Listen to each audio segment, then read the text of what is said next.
Bismillah, assalamualaikum warahmatullahi wabarakatuh.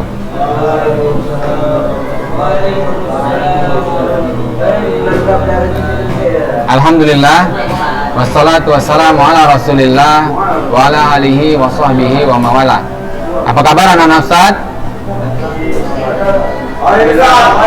Ya, saya harapkan antum dalam keadaan sehat, selalu dalam lindungan Allah Subhanahu wa taala, dan tetap semangat dalam mengikuti pembelajaran kita ini.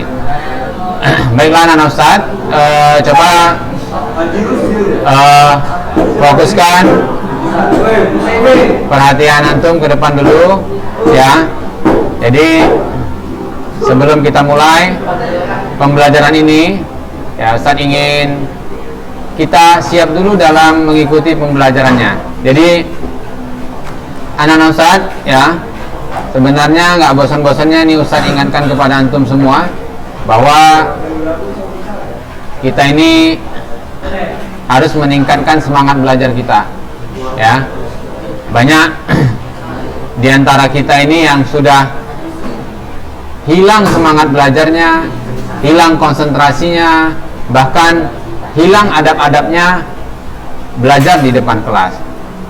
Jadi ini yang harus kita ubah, dan kita menyelamatkan diri kita sendiri ya dari hal-hal yang buruk. Tentunya kita nggak mau juga, apalagi anak-anak Ustadz, anak-anak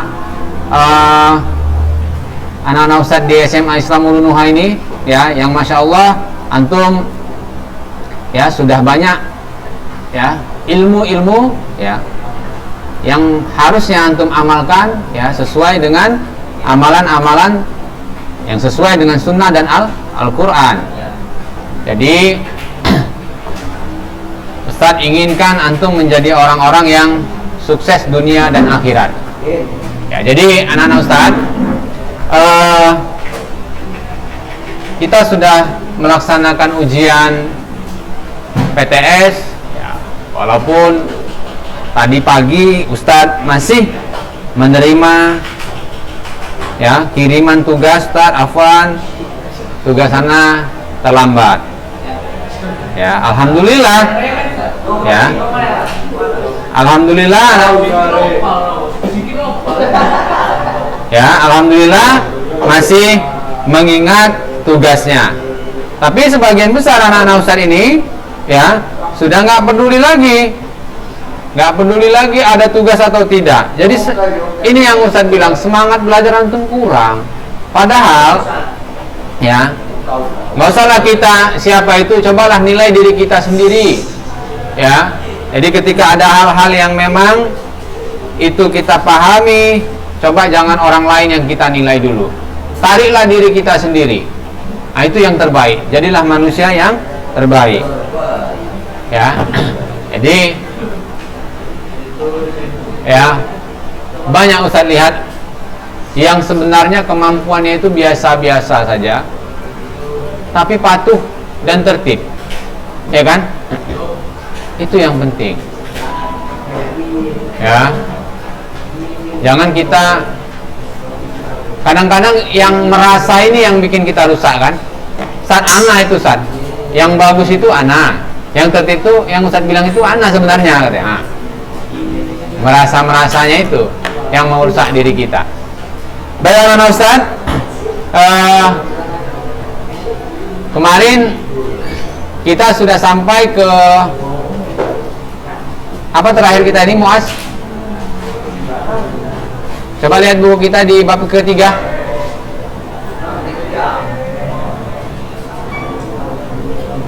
Bab 3 apa tuh?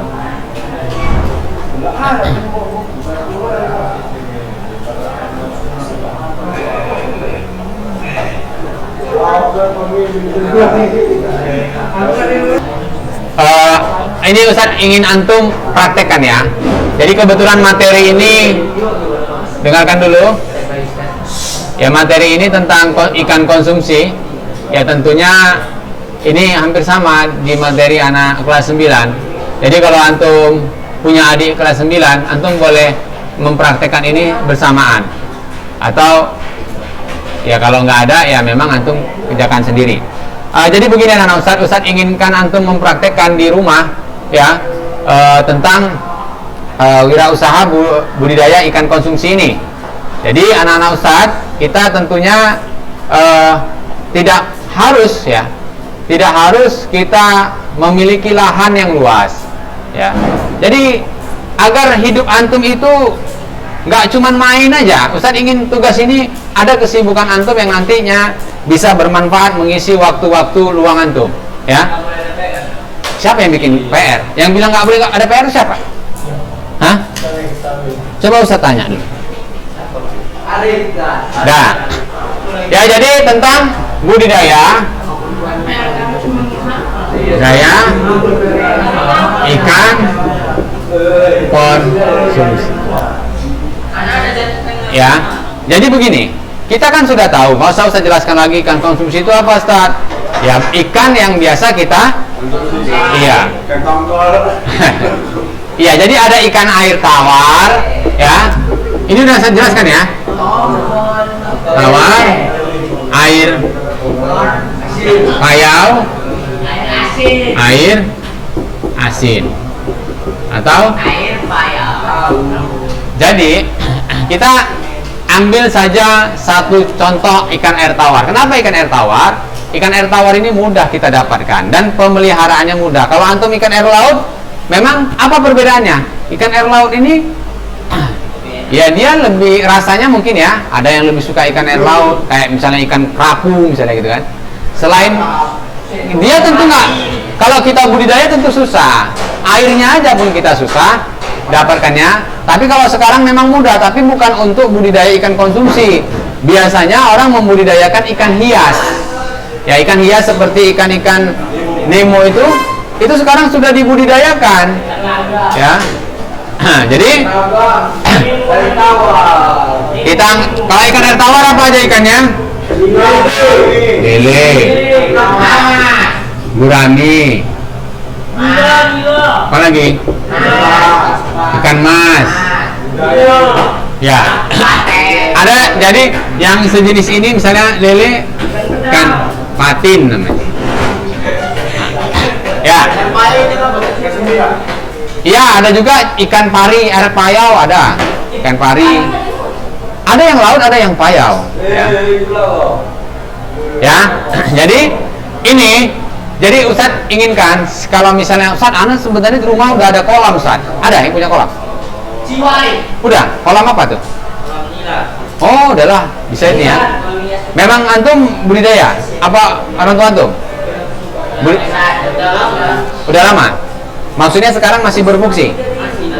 Oh ya. Jadi kalau antum itu pembesaran atau memang dari indukan sampai dia bertelur, ada anaknya, tapi dirawat maksudnya Ustaz? Dirawat ya? Oh, bisalah kita nanti beli bibitnya dari si ya, Nanda ya. Jadi kalau ikan nila itu Ustaz tanya sama antum nih. Yang sesuai dengan pengalaman. Nah, ini berarti dia udah nggak masalah nih praktek nih. Ya. Pengalaman antum tuh, kira-kira tempatnya harus seperti apa, pakannya apa, masa panennya berapa lama, ya sesuai pengalaman. Masa panennya berapa lama, tahu-tahu nanti udah ada telurnya beranak ya. Oh gitu. Iya. Enggak, maksudnya nggak dipisah-pisahkan. Pokoknya enggak, Pak, dengarkan. Berarti dia satu kolam digabung semua. Nanti mau beranaklah situ. Mau nggak beranak biarkan aja gitu. Apa misalnya, oh ini udah besar, udah jadi indukan, dipisah. Pas masih kecil-kecil ya. Masih kecil-kecil kira-kira segini lagi tuh. Itu dipisah. Oh, dipisah. Karena seringnya dimakan kalau itu. Iya. Iya ya. Banyak, ada berapa ekor kira-kira? Ekor lebih lah. Yang anakan? Nggak tahu. Ya, jadi ya ini sebenarnya kan penanganannya yang Ustaz lihat kurang ini ya, kurang serius ya sebenarnya kan. Iya. Tapi kalau misalnya antum seriuskan, ya ada ini dalam masa indukan, dipilih induknya, ya kan, kemudian dipemijahan sendiri, ya. Hah?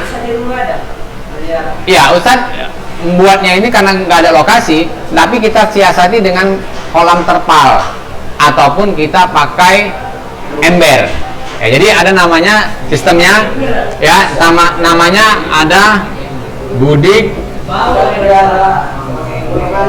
dumper. Nih, Ini budidamber ini adalah budidaya ikan dalam ember. Ya. Dengarlah dulu, antum. Ya, iya. Budidamber budidaya ikan dalam ember. Jadi siapapun itu bisa. Jadi jangan saat anak terbatas lokasi, saat nggak ada tempat, nggak ada lahan, nggak ada kolam, bisa. Ya, pakai ember. Kalau antum tahu ember-ember untuk tong sampah kita, ya itu udah bisa, antum bisa masukkan 10 ekor 20 ekor ya ember. Ya kalau misalnya antum buat, Ustadz yang udah pernah Ustadz buat itu pakai kolam terpal. Kolam terpal itu kan kita nggak mesti membangun pakai semen, pakai batu bata, kita susun aja pinggir-pinggirnya kotak, kemudian kita beli terpal.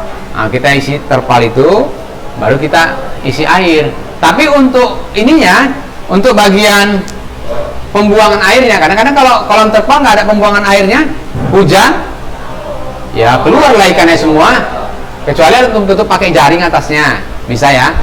Tapi salah satunya, ini misalnya kita ada buat kolamnya, ya seperti ini. Antum bolongi terpalnya sini, kemudian kasih paralon, paralonnya lebih pendek, ya kasih paralon di sini, ya dibolongi. Nanti terpalnya itu antum bolongi seperti ini, kemudian di atasnya masukkan paralon, diikat, nanti diikat dan dikasih lem ini, lem tembak itu, lem bakar. Nah itu bisa, ya. Ini jadi upayakan paralon ini ya lebih rendah dari kolamnya lah. Gunanya apa? Nanti kalau airnya sudah tinggi, ya dia kan masuk kemari, buang ke bawah, ya. Tapi kalau antum buat saat pakai paralon, tapi segini paralonnya tingginya. Iya, jadi airnya kalau sudah melewati tinggi paralon ini, ya dia otomatis keluar dari bawah. Nah, ini buat salurannya bawah nanti. Jadi nggak akan habis. Tapi tutup ininya ya, pakai jaring atau kain misalnya. Kalau nggak ditutup, iya. Kalau nggak ditutup, nanti ikannya itu bisa masuk juga ke dalam paralon itu.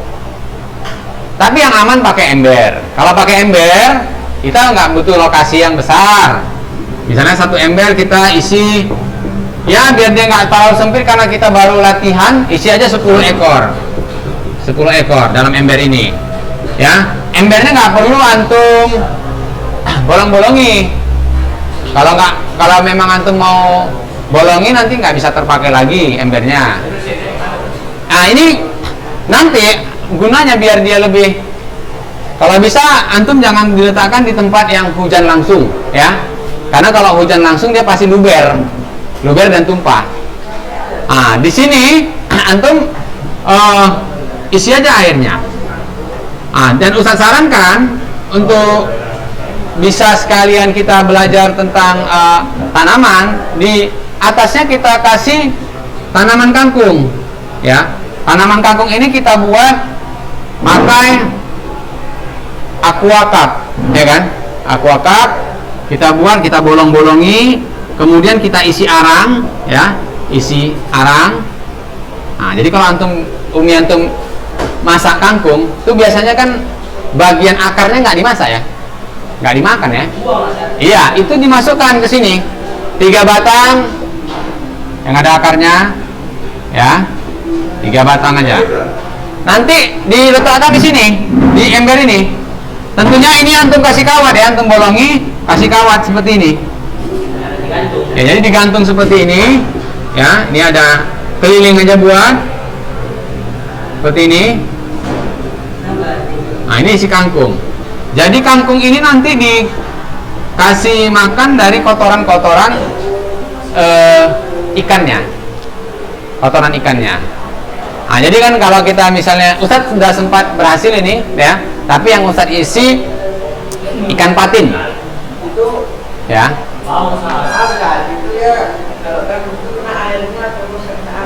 Apa? Kena air lah. Kalau ininya, ya, tentunya ininya harus kena air. Tapi usahakan kena sinar matahari, tapi jangan sinar matahari langsung, ya. Nah, seperti itu. Jadi bagaimana? Kangkungnya, ya kangkungnya tetap rasa kangkung lah. Sama kayak antum makan ikan lele. Airnya bau. Nanti kalau air bau itu bisa antum setah seminggu sekali, ataupun antum lihat air bau itu kenapa? Karena kita kasih makan berlebihan. Kadang kita suka kasih makan lele, biar cepat besar nih, kasih makannya banyak segenggam, padahal lelenya cuma 10 ekor. Akhirnya makanan itu nggak dimakan sama ikannya, mengendap bau, ya kan? Jadi seperti itu. Makanya kasih makan secukupnya aja. Sama kayak antum pelihara ayam juga. Ayam itu kan ada jadwal makannya, ya kan? Pagi sama sore. Rupanya biar cepat gemuk, antum kasih waktunya makan malam. Malam dia udah tidur. Akhirnya apa? Tikus yang datang ke situ. Masih makanan tikus kita. Nah, ikan juga gitu. Jangan kita Ustaz, biar cepat gemuk nih Ustaz. Ya, dia udah kenyang, mana mau makan lagi. Akhirnya malah mati ikannya. Kenapa mati? Teracuni dengan bau makanan tadi yang udah busuk tadi. Apalagi airnya kan nggak ngalir. Nah, nanti kalau udah seperti itu, antum tuang aja embernya. Tuang embernya, kalau udah terlalu kotor kali misalnya, tuang embernya. Jangan sampailah dia jatuh ikannya kan. Sudah segini, ya kalau antum malas nguras semuanya, antum isi lagi air. Ya, isi air. Kalau ada air hujan bagus, air hujan. Antum endap. Nggak usah, kalau ikan lele kan nggak perlu pakai oksigen. Makanya kita cari ikan-ikan yang perawatannya mudah. Ikan lele, ikan patin. Kalau ikan mas dia mungkin perlu air. Gabus bisa ya, cuman ya ikan sepat juga bisa. Ikan konsumsi lah. Ustaz pernah itu ikan patin sama ikan gurami. Cuman ikan gurami ini dia tahan sebenarnya. Cuman dia harus tempat yang luas biar cepat besar. Dan masa panennya lama ikan gurami, bisa sampai 8 bulanan, ya kan? Lama. Kalau ikan lele, dia 3 bulan aja antum udah bisa panen. Nanti panen kita 3 bulan kita bakar-bakar. Ya, atau kan bisa lah. Ya kan tujuan kita buat wirausaha. Ini di daerah Jawa, anak-anak Ustaz, itu halaman rumah yang 4 meter kali 4 meter. Itu udah dibuat tuh berapa ember gitu. Satu ember itu ada bisa dia sampai 20 ekor. Ya. Jadi di atasnya dia buat tanaman. Jadi kita tuh udah bisa memenuhi kebutuhan kita sendiri. Bahkan tuh kita bisa jual hasilnya. Untuk bibit lele antum boleh beli yang ukuran 35. 35 tuh 3 cm sampai 5 cm. Ya, beli 3 cm sampai 5 cm. Ini harganya murah. Paling antum beli nggak sampai 1.000 harganya, ya kan? Ya. Tapi kalau misalnya antum mau partai banyak, misalnya beli 1.000 misalnya, nah itu lebih murah lagi. Ya. Iya. Jual ya. Antum duduk aja di pinggir jalan itu, antum kasih akuarium letak itu, orang datang nanti teman. Kalau antum memang nggak ada waktu, ya antum pergi aja ke pasar. Pergi ke pasar, pergi antum ke pajak ini, antum kasih berapa harganya? Misalnya harganya 19.000, antum jual 15.000. Pasti orang beli sama antum, ya kan? Seperti itu. Iya, kalau kita makanya biasanya kalau kita beternak ini yang perlu kita perhatikan apa? Pakannya. Kalau ikan lele ini biasanya dia kalau 3 bulan kita harus panen maksimal tuh. Kalau lebih dari 3 bulan kita udah rugi memberi pakannya. Harga pakan itu nanti nggak sesuai dengan harga jual ikannya. Banyak macam biar kadang ada orang tuh, Ustaz pernah lihat ya, peternak ini dia biar lebih murah nih, lebih murah pakannya. Tapi ini untuk yang besar kan nggak bisa kita samakan hewan yang anakan kita kasih pakan untuk yang besar, nggak bisa ya, nggak bisa. Ya dia cari misalnya seperti usus ayam, ya kan, bekas usus ayam dikasih ke ikan, itu kan harganya murah. Ataupun ada juga yang memang dia banyak ya, seperti dia cari telur-telur yang udah nggak ini lagi, telur-telur yang sudah dingin atau yang udah busuk misalnya gitu kan, diolah untuk dijadikan pakan ikan.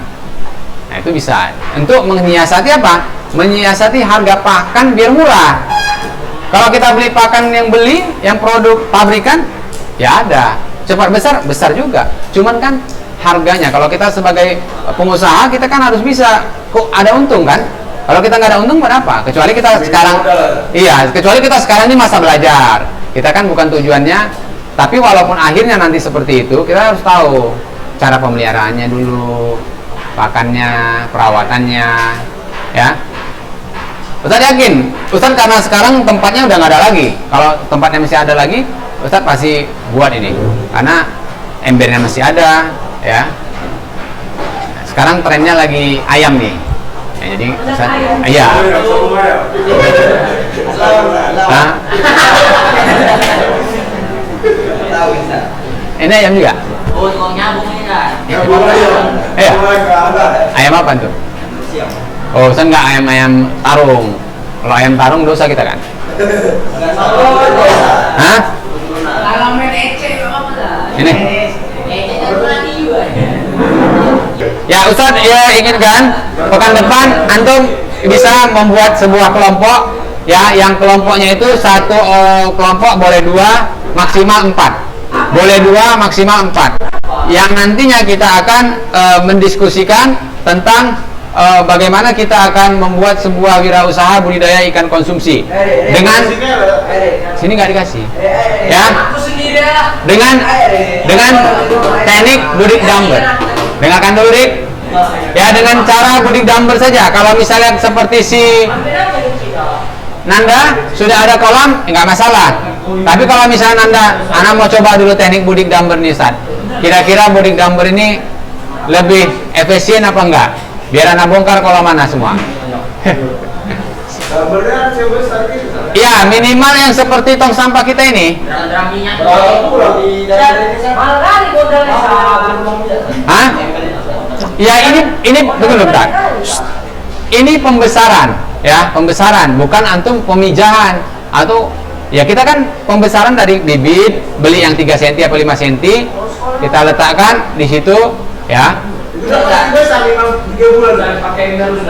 Insya Allah pekan depan kita diskusikan dulu mengenai materi, bahan, dan kira-kira biayanya yang harus kita keluarkan. Jadi insya Allah pekan depan akan kita lanjutkan. Ustadz sudah ada nama-namanya, ya. Mungkin ini saja yang dapat saya sampaikan. Mudah-mudahan apa yang saya sampaikan dapat menjadi ilmu yang bermanfaat dan menambah wawasan antum.